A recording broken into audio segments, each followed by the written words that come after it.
ته لیار ورکړه لطیف صاحب.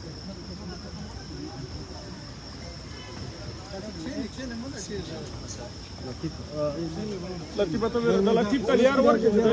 او وتل ته لیار ورکړه وزیر هغه نه وله ګوره داسې حرکت ما کې لاس ور هم درته چې کښېنئ په ارام سره شئ داسې حرکت ما کوئ.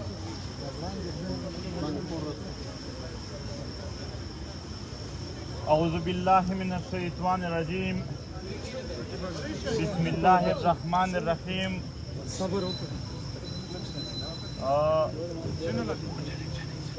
تقریبا حاضر خلق بیا په وطن کې بیا د وطن نه بهر اولسونه چې د 3 ورځو راسې د ګیلمن په هکله ډېر په تشویش کې دي، ډېر په غم کې دي. په دې اسپتال کې دی په آی سی یو کښې پروت و، ورور یې دلته موجود و، عرفات ټول مشرتابه موجوده وه.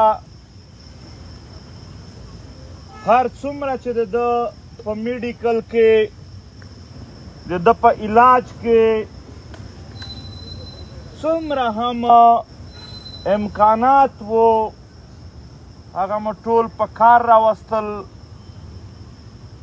په بهر هیوادونو کې چې څومره هم ښه ډاکټران ښه هسپتال وو هغه مو په کار راوستل، د هغو سره مو روابط ونیول.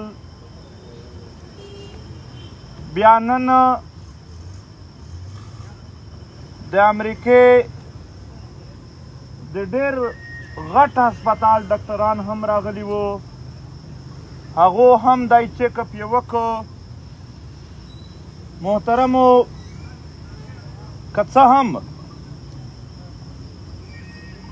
دلته ډاکټرانو موږ ته یوه ورځ د مخې لا جواب کړی و، خو موږ بیا هم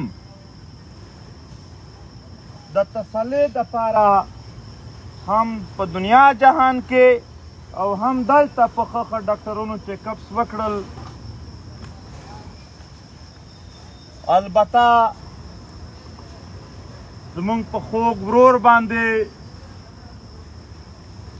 زمونږ د وطن زمونږ د ملت په یو لوی اتل باندې ګزار دومره سخت شوی و چې د هغې علاج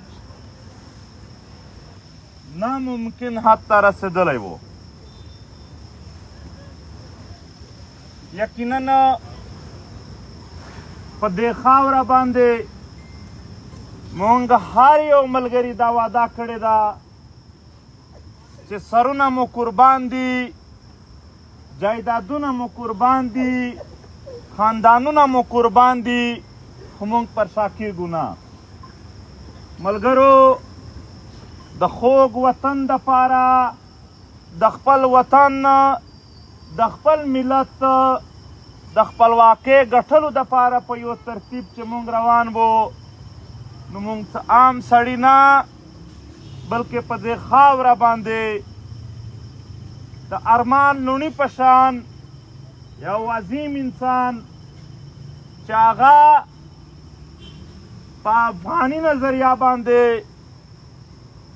په خپل وخت کې داسې یو مین انسان و چې ثانیه نه لرله. د عارف افغان په شان مین انسان په افغانیت په خپل وطن په خپله خاوره چې ثانیه نه لرله. نن که ولسونه وایي چې تحریک دغه ځای نیولی دی، تحریک هر څومره چې څه کړي دي ملګرو یې خپل سرونه په تلي کې ایښي و قربانولي او د خاوره او د دغې ملت دپاره کار یې کولو، یو داسې تنظیم یې جوړولو چې هغه دا خاوره او د وطن تل تر تله د غمونو مصیبتونو نه وساتي او خپلواکی کړي. زموږ د خپلو شهیدانو سره دا وعده ده چې هر کله زموږ او ستاسو روحونه سره ملوېدل، موږ به د خپلواکۍ د خپلې خاورې د خپل وطن د جوړولو په دې جنګ په دې مزاحمت کې درغلي وو، بله لار به نه وي. نن که څه هم ډېر دروند ټکی دی چې زما د خولې نه وتل ډېر مشکل دي، خو ګیلمن پښتین یعنې هغه زمونږ په منځ کې نشته دی او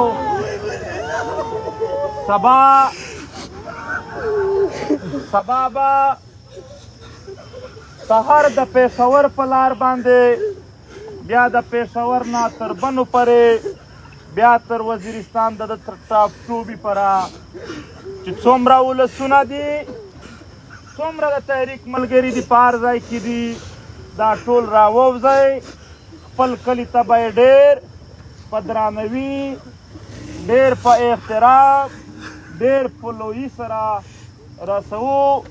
د ګیلمن ورور را سره ولاړ دی. په دې ټول اعمالو کې یقینا د ورور په صفت د ټولې ورځې شپې دلته تېرولې موږ ورسره وو. هر څومره چې ممکنه به کوششونه وشول، خو د تقدیر مخته د ظالم جابر دوار هغه ځای ته موږ بیخي چې د ده علاج وشي بېوسه شولو د تقدیر مخته. انشاءالله چې د ګیلمن مبارزه به پاتې کېږي نه او په لکونو ځوانان به نور ګیلمن جوړېږي. زه باحثیت ګیلمن یو ملګری زما تر ټولو نږدې ملګری و. په دې تحریک کې تر ده نږدې ملګری زما څوک نه و او بیا تر ټولو فرمانبردار ملګری و. یو عظیم ژوند یې تېر که، یو غیرتي ژوند یې تېر که، یو ننګیالی ژوند یې تېر که. په ټول تاریخ کې به د ده ارمانونه، د ده مبارزه مونږ ورکولو ته ور نه کړو. ګیلمن کیدای شي جسماني نه وي موجود، خو د ګیلمن د مزاحمت روحیه به دا به زمونږ د ټولو په زړونو کې او په اعمالو کې ژوندی وي.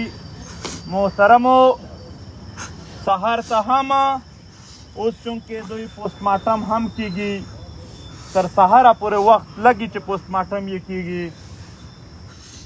دغه ملګري چې کوم ذمه دار دي د تحریک، هغه د وار وي چې په کومو سیمو سبا د دغې عظیم انسان، د دغې عظیم پښتون افغان ملت یو اتل شهید مونږ په کومه لار ځو، د تحریک ټول ملګري به سره د خپلو ګاډیانو راوځي او موږ به ورسره ځو او عام اولسونه به هم ډېر په درانوي سره موږ ورسره ځو.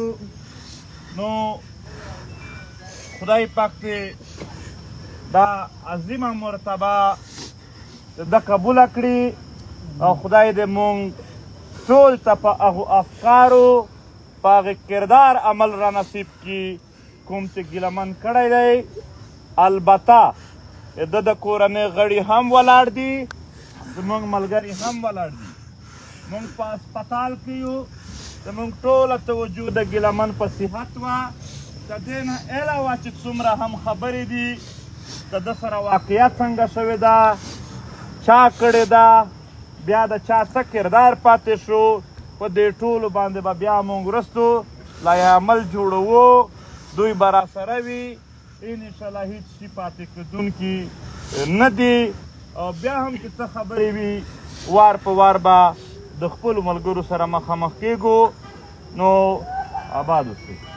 را ملګري لږ ډاډه اوسه، پریشاني مه کوئ.